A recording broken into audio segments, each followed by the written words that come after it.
Quiero compartir una palabra con ustedes hoy. Y la semana pasada yo empecé el mensaje, la prédica, con una pregunta. Y la pregunta que yo hizo, el Espíritu Santo nos hizo fue: ¿quién estaba en el control de tu barca? Amén. Entonces nosotros vimos que es importante Jesús estar en el control. Jesús está en el centro de nuestras vidas. Y hoy el tema del mensaje que quiero compartir con ustedes es: cuando el viento es contrario. Cuando el viento es contrario. En Mateo 14, 24 dice así: pero la barca ya estaba muy lejos de la tierra y era azotada por las olas, porque el viento era contrario. Aleluya. ¿Sabe, iglesia? Dios quiere enseñarnos a ser más que vencedores en Cristo Jesús. Dios quiere que tú no solamente reciba la bendición, reciba el gozo del Señor, mas que tú puedas avanzar, que tú puedas progresar, que tú puedas crecer y que tú puedas recibir y conquistar lo que Él tiene para tu vida. Esto significa alguien que continúa su camino aun cuando el viento es contrario. En nombre de Jesús, Dios quiere que si el viento es el contrario, Dios quiere que tú sigas este camino en victorias en nombre de Jesús. Amén. Porque vamos a pasar por adversidades, por problemas, y muchas veces el viento contrario se levanta y las cosas parecen que se quedan más difíciles. Mas yo quiero decir que Dios va a soplar el viento del Espíritu Santo sobre tu vida y tú vas a poder avanzar en nombre de Jesús. Amén.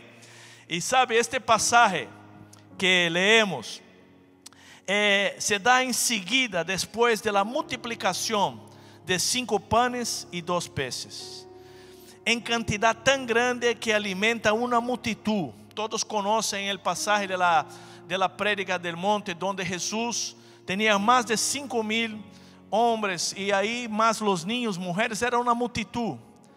Y Él coge 5 pancitos y 2 peces y multiplica de una manera sobrenatural en nombre de Jesús. Y Jesús les dice a sus discípulos a embarcar y pasar adelante.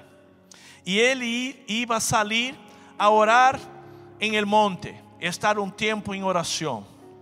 En este momento, ellos que participaron de esta experiencia tan fuerte, de ver la multiplicación de aquellos panes y peces, enfrentan vientos contrarios. Yo quiero hacer una oración. Quizás usted ha experimentado el sobrenatural de Dios sobre tu vida. Quizás tú has experimentado milagros en tu vida, mas en este momento tú estás enfrentando vientos contrarios. Quizás en su matrimonio, quizás en su salud, quizás en sus finanzas, quizás en sus relaciones. Yo quiero orar, porque este mensaje va a hablar de cómo recibir bendición, mismo cuando los vientos son contrarios.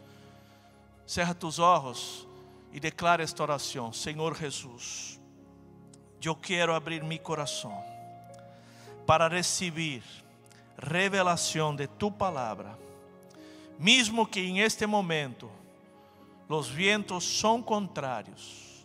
Yo quiero declarar que voy a avanzar, que voy a conquistar y que yo voy a recibir todo que tú tienes para mi vida.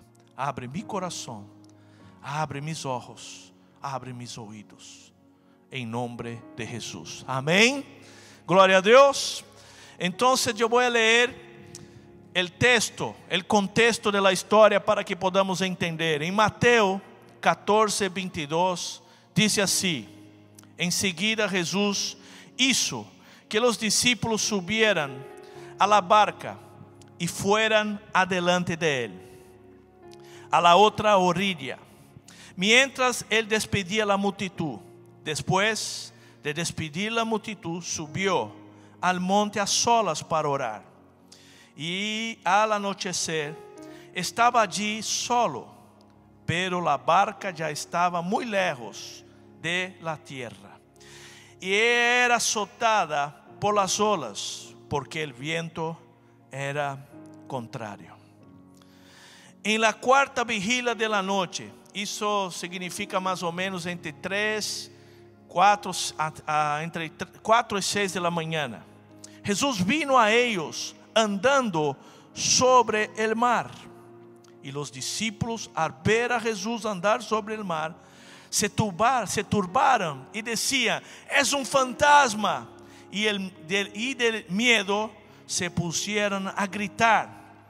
Pero enseguida Jesús les dijo: tengan ánimo, soy yo, no teman.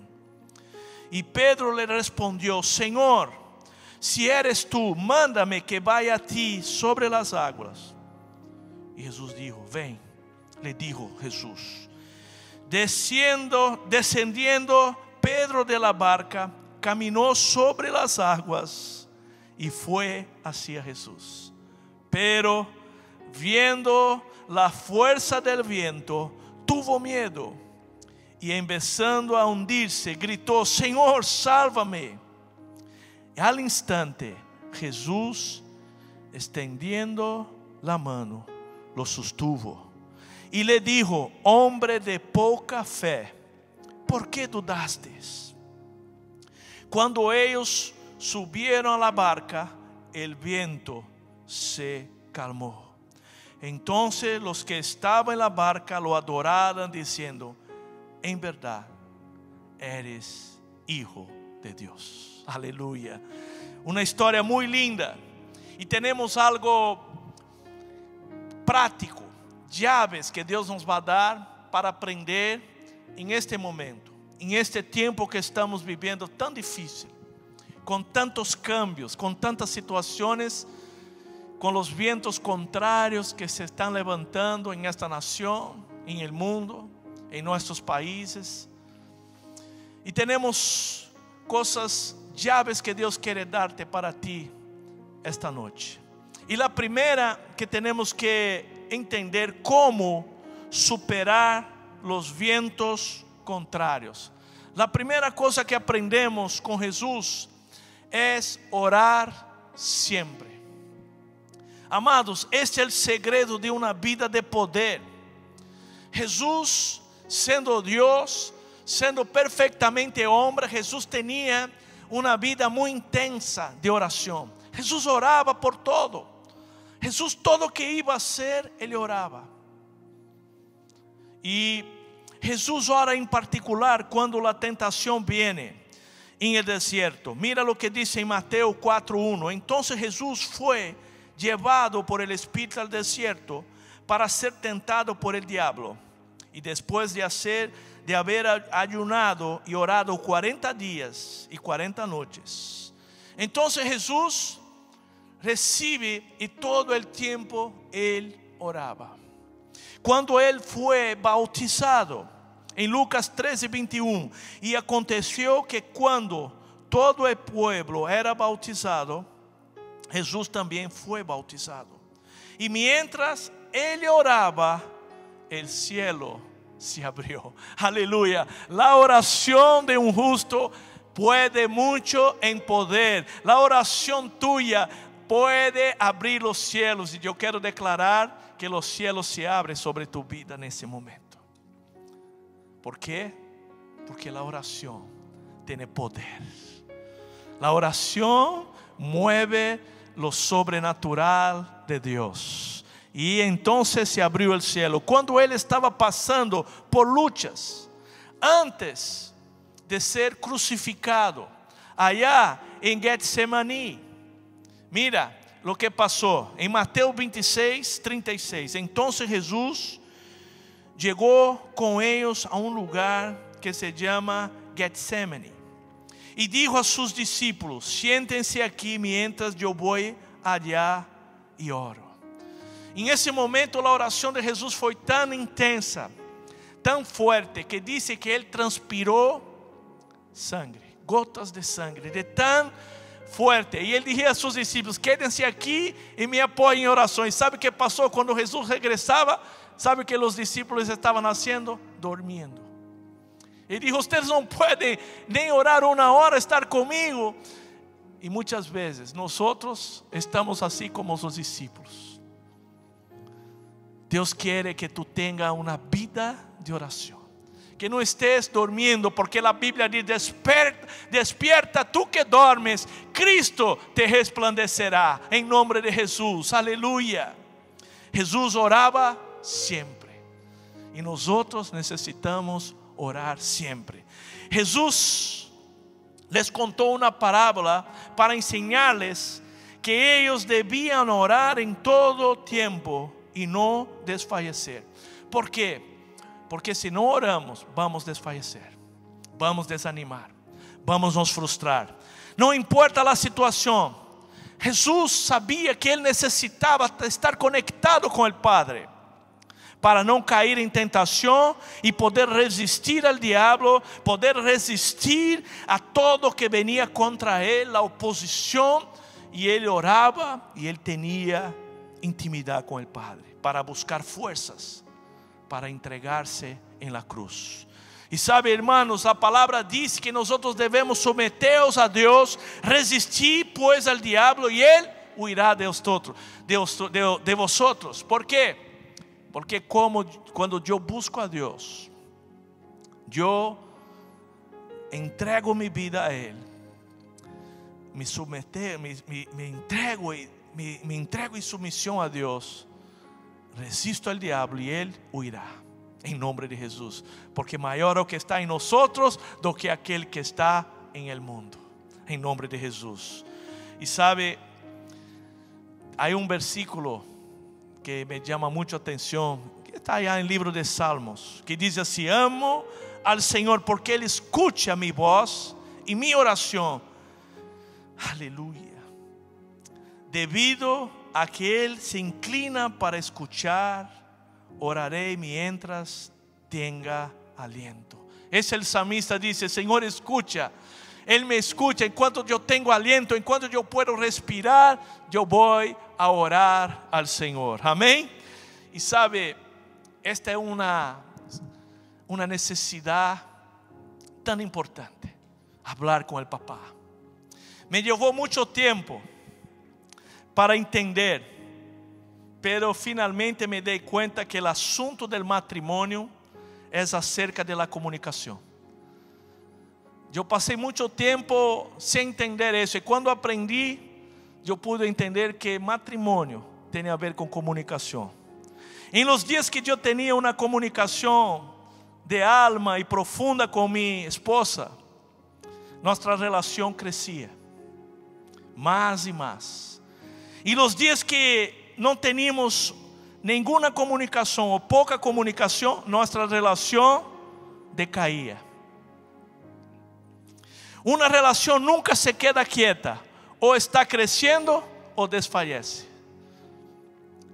Una relación nunca se va a quedar ahí, si tú la dejas, se va a hundir.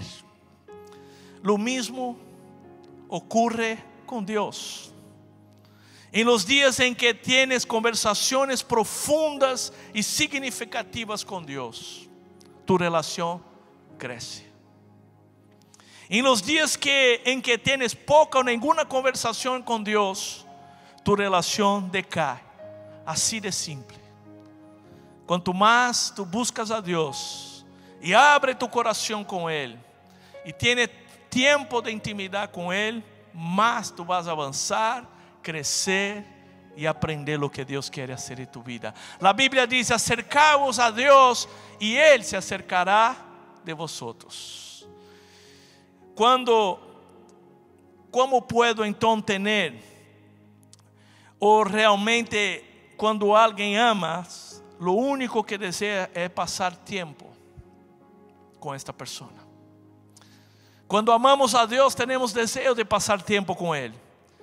¿Y cómo puedo expresar el amor a Dios? Puedes hablar de lo mismo que le gustaría hablar con tu mejor amigo, con tu mejor amiga. tus esperanzas, tus temores, tus sueños, tus ansiedades, las cosas de las que estás avergonzado, de las cosas que te llenan de orgullo, tus metas, tus ambiciones, tus heridas, tus preocupaciones, cada parte de tu vida. La oración no es un deber que hay que cumplir, una obligación. La oración es un privilegio. Es un privilegio. Y tenemos que tener esta pasión de buscar, abrir nuestro corazón con nuestro Padre, como Jesús nos enseña en su palabra. Y sabe, tienes la oportunidad de hablar con el Creador del universo, el que te está esperando para que tengas una conversación, no un monólogo, mas una conversación para hablar y oír a su papá. Gloria a Dios. Para que tu relación con Él pueda crecer y tú puedas avanzar y recibir revelación en nombre de Jesús.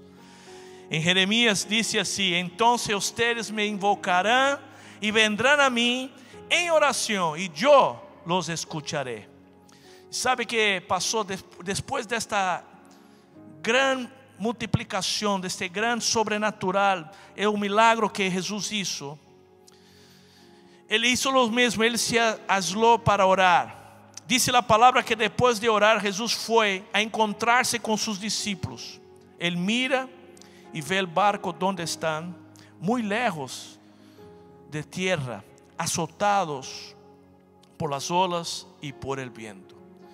Entonces la primera cosa es orar. Orar, diga así, orar, mucha oración, mucho poder. La segunda cosa que aprendemos en esta historia es estar consciente que vendrá oposición. Cuando Dios hace milagros en nuestras vidas, cuando pasamos por un momento de bendición, siempre va a haber oposición. Eso es así porque nuestra lucha no es contra carne ni sangre, mas principados, potestades de este mundo tenebroso en las regiones celestiales. Pero sabemos que la oposición va a venir, mas en nombre de Jesús ya están derrotados. ¿Sabe por qué? Mira lo que dice en Mateo 14, 24. Pero la barca ya estaba muy lejos en tierra y era azotada por las olas porque el viento era contrario. Ellos habían acabado de recibir un poder sobrenatural de la multiplicación, de la unción. Y ahora estaban ahí enfrentando oposición. ¿Cuántas veces después de experimentar milagros, sanidad, cosas tremendas en nuestra vida, la oposición se levanta? Después de momentos de derramar de su unción, las aguas de los mares de la vida se agitan. Y debemos recordar en esta hora, en el Salmo 121, 4: jamás se adormecerá ni dormirá el que guarda Israel. Dios te está cuidando. Aleluya. Y la tercera cosa que tenemos que aprender en esta historia: esperar el Señor. Él va a actuar en el momento correcto. La Biblia dice que hay tiempo para todas las cosas. Y Dios conoce el tiempo. Él nunca llega tarde, nunca llega después. Él llega el momento correcto. Dios sabe el momento que tú vas a necesitar. En Mateo 14, 24 dice así: pero la barca ya estaba muy lejos y era azotada por las olas porque el viento era contrario. En la cuarta vigilia de la noche, Jesús vino a ellos andando sobre el mar. ¿Y sabe qué pasó? Clame al Señor, el mismo que multiplicó los panes, el mismo que hizo milagro en tu vida, también puede calmar el mar, calmar el viento quizás que tú enfrentas en ese momento. Y tenemos que clamar a Él, porque Él tiene poder Deus é todo poderoso. E a quarta coisa que temos que aprender em esta história: recordar, lo sobrenatural para nós é natural para Él. Porque Dios que da vida a los muertos, que llama las cosas que no existen como si ya existieran. Dios es un Dios que para nosotros el sobrenatural para Él es natural. Y esto es lo mejor, porque Dios puede traer existencia cosas que es sobrenatural para tu vida, mas para Él resucitar muertos, llamar las cosas que no son como si fueran, traer existencia a aquello que tú necesitas hoy. Quizás tú dices: esse milagro es imposible. Para Dios nada es imposible. Basta creer que tú sirves a un Dios del sobrenatural. En Mateo 14, 26 dice así: y los discípulos al ver Jesús andar sobre el mar se turbaron y decía: es un fantasma. Y el miedo se pusieron a gritar. Imagínate, estaban con Jesús, los discípulos acreditaban en fantasmas. Ese es el problema. Para ellos era más fácil creer en fantasmas que en Jesús. Y ahora quiero preguntarte tú, ¿qué tú crees? ¿Tú crees en las noticias, en las cosas que hablan? Tenemos que creer en Jesús, porque para Él lo sobrenatural es natural. Y nosotros vamos a experimentar cosas en ese tiempo, maravillas que el Señor va a hacer, porque Dios va a traer cosas grandes en este momento. Mas la iglesia necesita dejar de creer en cosas extrañas, en cosas que no son de la palabra, y creer en la palabra de Dios, en creer en verdadero Jesús de la palabra, el verdadero Cristo de la palabra, que vino para morir y dar su vida. Este es el verdadero Cristo, porque la Biblia dice que Jesús certa vez llegó a sus discípulos y preguntó: ¿qué dicen la gente que soy yo? Y unos dijeron: mira, uno dicen que tú eres Elías que regresó, algunos de los profetas, tú eres esto, y dieron varias cosas. Y él preguntó: ¿y ustedes? ¿Y ustedes? Y Pedro dijo: tú eres el Cristo, el Hijo de Dios vivo. Tenemos que creer en el verdadero Jesús de la palabra. Jesús dijo a ellos: erráis por no conocer la escritura ni el poder de Dios. Muchas veces no conocemos, entonces nos dejamos llevar por filosofías, por argumentos, por cosas que no tienen nada a ver con la palabra. Tenemos que creer en la palabra revelada. La palabra, la Biblia, es el manual que Dios nos dejó para conocer a Dios. Hay muchas cosas extrañas pasando, muchas filosofías, nueva era, cosas que no tienen nada a ver, son fantasmas. Y tenemos que dejar esto al lado y regresar al verdadero Cristo de la palabra. En Mateo 14, 27 dice así: pero enseguida Jesús les dijo: no tengan ánimo, soy yo, no teman. Y esto es para ti: no tenga miedo, no temas, porque Jesús está aquí. Jesús está en este momento mirándote en esta situación, y Él te dice: no temas, porque yo soy contigo. La quinta cosa que tenemos que aprender: probar si la fuente viene de Dios. Y el Señor nos permite buscar testificación. ¿Sabe por qué?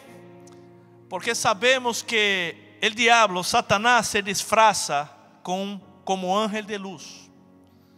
Y las setas que existen hoy, muchas de ellas fueron a través de engaños, fueron a través de personas que se aislaron y fueron a buscar revelación en algún lugar y se encontraron con un ángel y le dijo: no, eso que tú tienes que cambiar no es bien así. Y la verdad, Satanás se disfraza como ángel de luz, así como la serpiente con su astucia engañó a Eva. ¿Sabe por qué? Pedro buscou testificação e camina sobre as águas. Que tremendo. Quando ele mirou e disse: se é tu, Jesus, eu quero caminhar sobre as águas. Pedro foi o primeiro homem depois de Jesus, porque Jesus era perfeitamente Deus, perfeitamente homem, caminhou. E Pedro tuvo a ousadia, a coragem de dizer: eu vou a caminhar também. E saiu caminhando por las águas. Mira o que passou. Em Mateus 14, 28, e Pedro lhe respondeu: Senhor, se eres tu, manda-me que vaya a ti sobre las águas. E Jesus dijo: ven. Le dijo Jesus: ven. O Senhor rechaza o medo, falta de fé, hipocrisia, mas nunca rechazou quando um discípulo sincero põe a prueba a procedência do sobrenatural. Temos que, Deus não se vai enojar contigo, porque muitas vezes coisas estranhas, como eu digo, mas a verdadeira unção, o poder sobrenatural de Deus, nos vai fazer e nos vai deixar caminhar sobre as águas. Se o mar não se abre, Deus te vai fazer caminhar sobre as águas. Quantos querem? Em nome de Jesus. Escreve aí em seu chat de YouTube, se tu queres aprender a viver o sobrenatural. E Deus vai fazer coisas grandes em tu vida. Basta ter fé.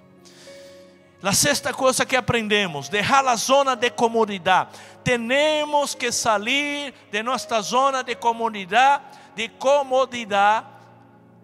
porque muitas vezes nos acomodamos e estamos aí e queremos todo de la maneira recta, el quadrado, e não salimos de nossa zona de comodidade. Em Mateus 14, 29 diz assim: ven, le dijo Jesús. E descendiendo Pedro de la barca, caminó sobre las aguas e foi hacia Jesús. Sabe, igreja, é necessário descender de nosso barco.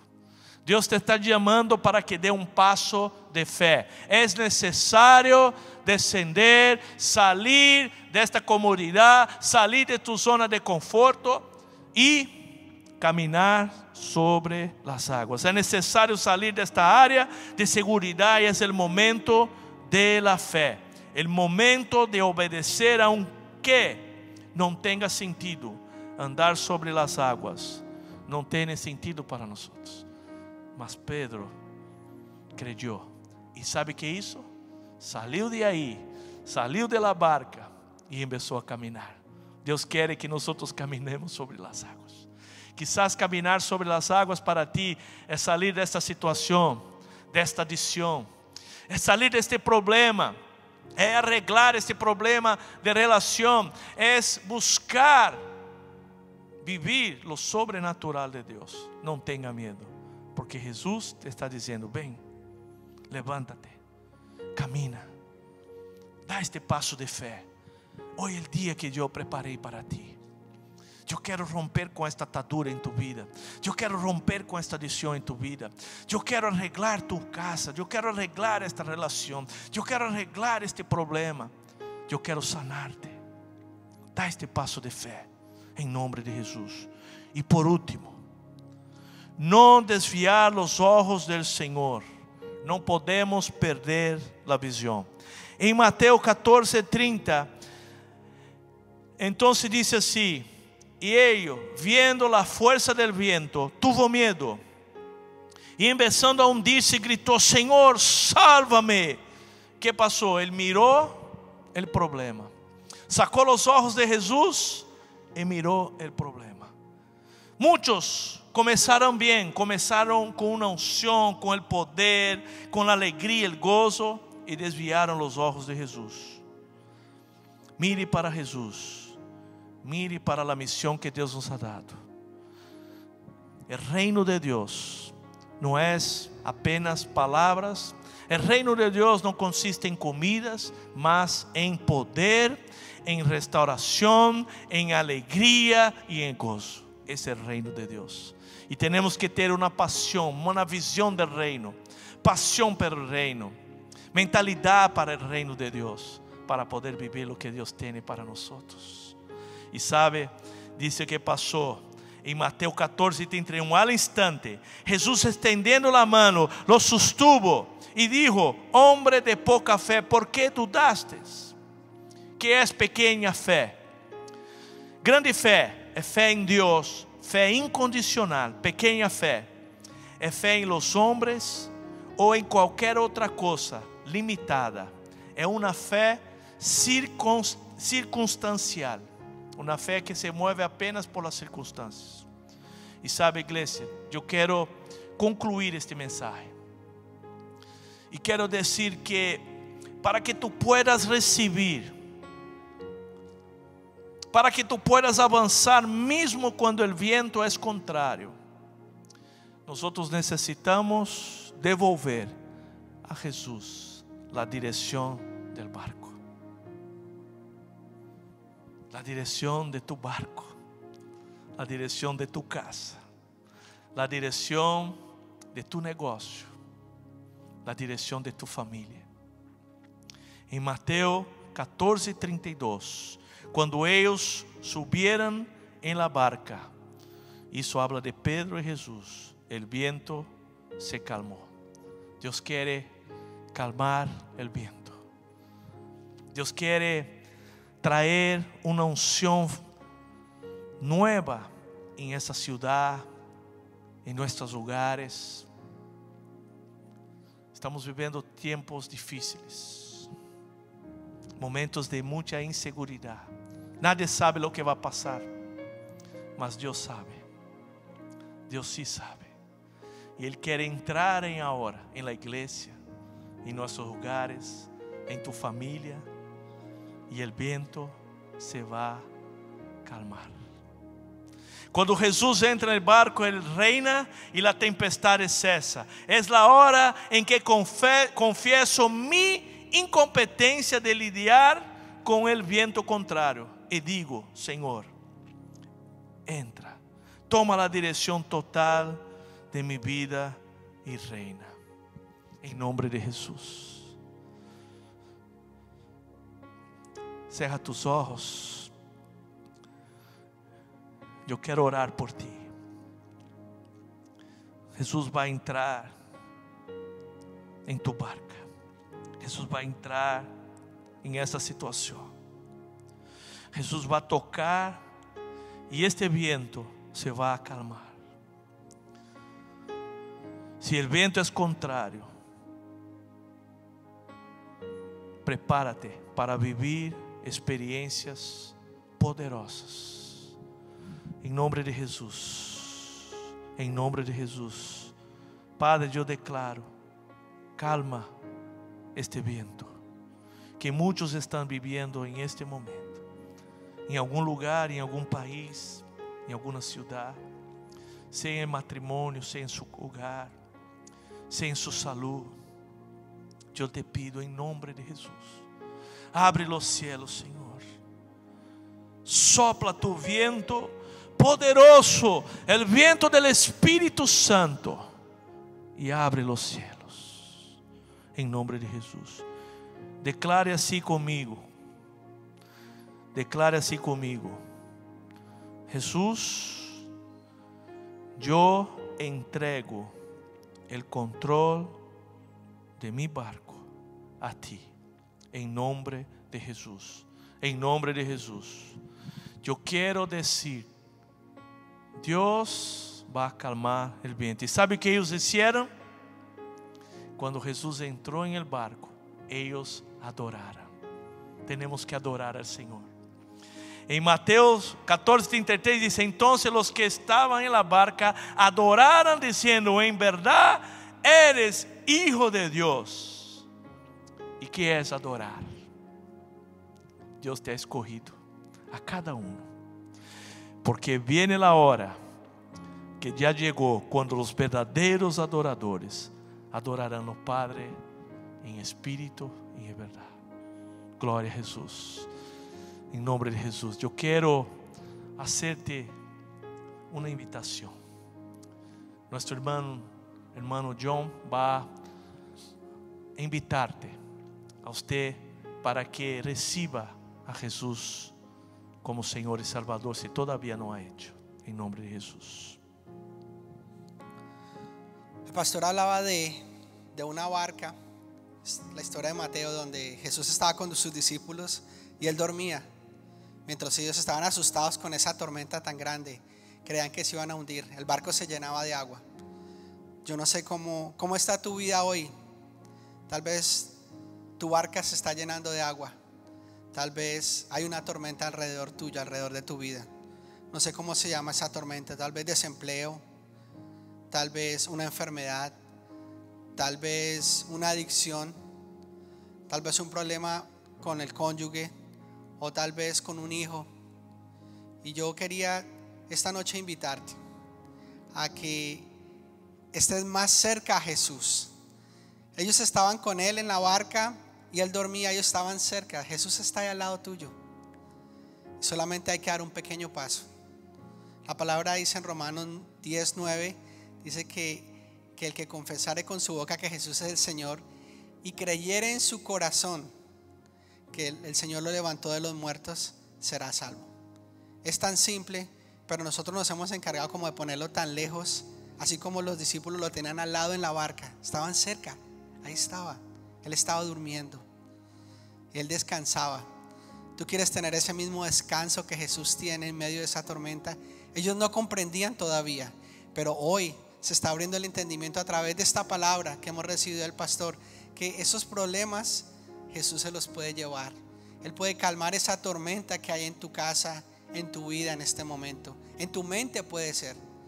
Yo quería invitarte a que hicieras esta oración, y yo le digo a la iglesia que me acompañen esta noche a hacer esa oración conmigo para recibirlo como Señor y Salvador y pase a quitar esa tormenta de tu vida.